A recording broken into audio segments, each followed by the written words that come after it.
kembali berjumpa dengan saya Herston Arif dari Forum News Network. Ini sebagian yang mengamati Pilpres di Amerika sedang deg-degan gitu, karena apakah Biden bisa menang atau Trump yang bisa menang. Tapi di Indonesia banyak juga orang yang bukan deg-degan sih, sedang menduga-duga apakah Gatot Nurmantio akan menerima penghargaan Bintang Mahaputra, dia menerima atau menolak. Ini juga saya akan ajak Anda ngobrol dengan Bung Rocky Gerung ini. Ini bagaimanapun kan juga sohib dong, sesama deklarator kami, begitu Bung Rocky. Ya, soal Trump dan Biden, analisisnya adalah dilema ekonomi itu. Kalau Trump ada prestasi ekonomi, kalau Biden mungkin agak lemah secara ideologis untuk masuk di dalam yang disebut America First gitu kan. Nah, dilema itu bisa diputuskan oleh rakyat Amerika Serikat. Dilema di kita adalah soal rencana pemberian penghargaan Mahaputra pada Gatot Nurmantio. Ini lebih dilema moral sebetulnya, karena Gatot datang dengan satu proposal politik yang sangat tinggi, yaitu politik moral, yang berupaya untuk membuat jarak dengan kekuasaan, supaya ada evaluasi rasional terhadap praktek kekuasaan. Itu berakibat pada tuduhan dari istana, kami itu sponsor dari kerusuhan buruh. Karena itu korbannya ada 3 dari deklarator kami. Nah, dilemanya adalah kalau Pak Gatot menerima kalung medali itu, orang akan bertanya, yang sana dapat kalung, yang 3 dapat borgol. Jadi itu dilema moralnya tuh di situ tuh. Dilema moral itu sebenarnya tidak ada kalau kami tidak disudutkan sebagai perusak demokrasi. Kan caci maki terhadap kami dalam 1 bulan ini kan berlangsung terus.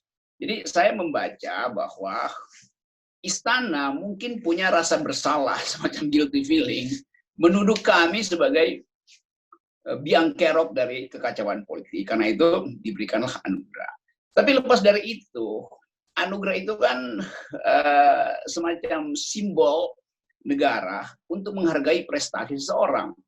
Jadi sebetulnya negara mengakui bahwa Gatot Nurmantio bukan perusuh.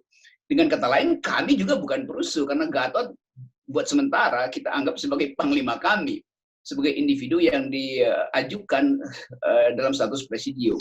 Jadi aneh kalau Gatot dapat penghargaan, sementara Jumhur, Anton Permana, dan Syahganda dapat borgol. Kan mestinya dengan sendirinya pada saat misalnya kita bikin asumsi aja bahwa Gatot demi sopan santun politik menerima penghargaan itu. Lalu harus diumumkan sekaligus bahwa penangkapan 3 aktivis kami itu adalah pekerjaan yang keliru, maka mesti dibebaskan pada hari yang sama. Baru publik merasa ada semacam keadilan. Jadi jangan Gatot dikalungin medali, tapi borgol Syahganda CS nggak dilepas. Nah, di situ orang akan anggap bahwa istana sebetulnya ingin memecah belah kami. Ada yang diborgol, ada yang dikasih medali. Itu soalnya. Jadi politik pemecah belahan ini yang justru dikhawatirkan oleh emak-emak, oleh masyarakat sipil segala macam tuh. Karena istana kan punya keahlian untuk memecah belah kelompok-kelompok kan yang udah dia praktekkan berkali-kali. Partai politik dipecah belah, ormas dipecah belah. Jadi preteks itu yang dikhawatirkan publik, bahwa sebetulnya saya dapat banyak WA dengan pesan, tolong hati-hati ya kami, karena istana punya kelicikan untuk memainkan simbol-simbol negara melalui pemberian anugerah misalnya. Dan itu sah saja karena orang melihat dulu juga Fahri Hamzah kena PHP yang sama atau Fadlizon. Tapi orang berpikir bahwa Fahri Hamzah, ya tapi Fahri Hamzah bisa fight back. Fadlizon juga menganggap ya itu peristiwa seremonial aja. Jadi buat sementara kita anggap aja bahwa oke, niat baik istana itu harus diikuti dengan niat baik berikutnya, yaitu membebaskan tahanan-tahanan kami. Jadi itu saya kira preteks sementara hari ini. Harus sebenarnya Arif. Ya, jadi sebenarnya apa stigma yang coba dibangun itu bahwa kami itu adalah gerakan makar, kemudian bahkan Muldoko sempat menyatakan akan berhadapan dengan hukum meskipun kemudian dia meralatnya dan sebagainya, dengan pemberian anugerah pada Gatot ini batal semua ya, Bung Rocky. Batal, termasuk bahasa tubuh Pak Mahfud, bahasa tubuh Pak Muldoko, bahasa tubuh Pak Luhut, kan pada waktu itu menganggap bahwa Gatot ini biang kerok kan. Walaupun nggak diucapkan, tapi preteks itu terbaca oleh publik. Jadi sebetulnya boleh dikatakan bahwa atau istana sadar bahwa mereka bikin kekeliruan, bikin semacam ya kejahatan yang disembunyikan, lalu sadar, lalu ingin memperbaiki kesadaran itu. Atau lebih dari itu, kejahatan tetap berlangsung, dan yang dilakukan sekarang adalah membawa Gatot di dalam sphere of influence dari istana. Jadi Gatot itu dibajak dari pasukannya, sehingga seolah-olah bahwa yang buruk itu pasukannya, tuh Gatot sih baik-baik aja tuh. Ini juga adalah taktik-taktik komunikasi politik yang dengan mudah kita pahami permainan semacam itu di dalam setiap sistem kekuasaan, termasuk sistem kekuasaan Pak Jokowi sebagai presiden. Nah, ini menarik ini analogi pasukan dan komandan nih, karena bagaimanapun dia mantan Panglima TNI ya. Jadi dia seorang komandan gitu. Dan kalau kita mendengar penjelasan Pak Gatot pada waktu ILC kemarin kan jelas gitu. Ketika dia ditanya sikapnya yang tidak takut dan sebagainya karena dia ingin menjaga moral pasukan begitu kan. Nah, dalam kasus ini saya kira Pak Gatot juga dalam semangat spirit yang sama ya. Sama. Ya, Gatot dapat, Gatot nggak dapat juga nggak ada problem dengan kami kan, itu cuma peristiwa seremoni biasa aja kan. Kan yang mesti ditentukan kalau begitu Gatot dapat misalnya, lalu Gatot bilang saya berhenti jadi presidium kami. Nah itu baru ukuran moralnya selesai kan. Tapi permainan politik juga harus dilayani secara politis kan. Apalagi ini diberi dalam rangka Hari Pahlawan itu. Lalu orang ingat ada insiden di Taman Makam Pahlawan yang memojokkan Gatot, sekarang ada pengalungan kepahlawanan sebagai Mahaputra di Hari Pahlawan. Jadi mudah sekali kita baca political semiotics dari istana. Nah, karena Anda menyinggung soal Hari Pahlawan, memang ini kebetulan saya membaca statement dari mantan Sekmil Presiden TB Hasanuddin yang menyatakan sebenarnya ini agak aneh gitu, bintang Mahaputra diberikan pada Hari Pahlawan. Biasanya bintang Mahaputra itu diberikan bersama dengan 17 Agustus, mestinya bareng Fahri dan Fadlizon kemarin. Nah, ketika kemudian diberikan sekarang di tengah situasi kami sedang diametral dengan pemerintah, kan memang wajar kalau publik kemudian menjadi curiga nih, kartu apa yang sedang dimainkan oleh istana. Ya, publik bahkan mencurigai kenapa Mahkamah Konstitusi dapat Ketua Mahkamah Konstitusi Pak Arief Hidayat juga diberi bintang Mahaputra. Jadi seolah-olah digambarkan bahwa nanti GN kita kasih juga, tapi MK sebetulnya lebih penting, karena MK itu langsung berhubungan dengan kepentingan presiden. Supaya Omnibus Law ditolak di MK, supaya MK berpihak pada kekuasaan. Sama. Pilpres atau hasil Pilpres kemarin juga gitu dianggap berjasa MK. Hasil Pilpres sudah abaikan aja, diganti dengan pengalungan medali Mahaputra. Saya bisa bayangkan nanti setelah komentar kita di FNN ini, nanti juru bicara presiden ngomong, KSP ngomong, Pak Mahfud ngomong, nanti ngomongnya juga normatif. Kan ini adalah tradisi bernegara. Jadi seolah-olah nggak ada konteks politik. Saya udah bisa bayangkan cara mengelak dan cara ngeles istana tuh. Jadi saya abaikan aja itu. Kita tuduh aja buat sementara bahwa ini balancing aja tuh. Sebetulnya orang lebih serius memperhatikan. Kalau LSM, saya diskusi dengan tokoh-tokoh LSM menganggap ngapain ngasih ke MK itu. Jadi MK jadi nggak netral justru kalau dikasih itu. Lain kalau setelah MK selesai lalu diberi gitu kan. Proses-proses judicial review soal kasus pemilu kemarin, soal gugatan Omnibus Law, masih ada juga gugatan undang-undang COVID. Kan itu tukar tambahnya tuh. Jadi bagi LSM, pemberian Gatot itu ya nggak ada unsur yang menimbulkan kecurigaan. Tetapi pemberian pada Ketua MK itu menimbulkan unsur kecurigaan. Dan saya kira masyarakat sipil melihat itu dengan cara yang sangat cerdas. Dalam soal Gatot, Anda nggak melihat dilema pada beliau, katakan menerima atau tidak menerima itu dilema atau tidak? Karena kalau saya membaca semangat di kubu oposisi, harusnya menolak. Ya, Gatot pasti ada di dalam semangat itu tuh. Karena dia udah mengambil posisi dari awal untuk masuk di dalam battlefield moral. Jadi sebetulnya dalam pikiran Gatot, kalau dia terima soal ini, moral akan terganggu, sebetulnya akan terganggu. Tetapi Gatot juga bisa berpikir, ini umpan politik, oke kita mainkan umpan politik itu. Disitulah keburukan dari istana. Karena istana frame langsung bahwa Gatot akan dapat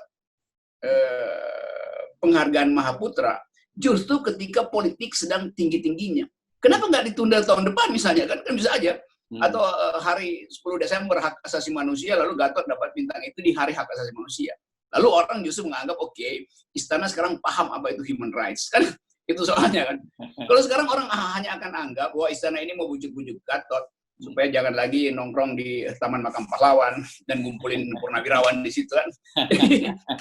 Politeimenya begitu kira-kira.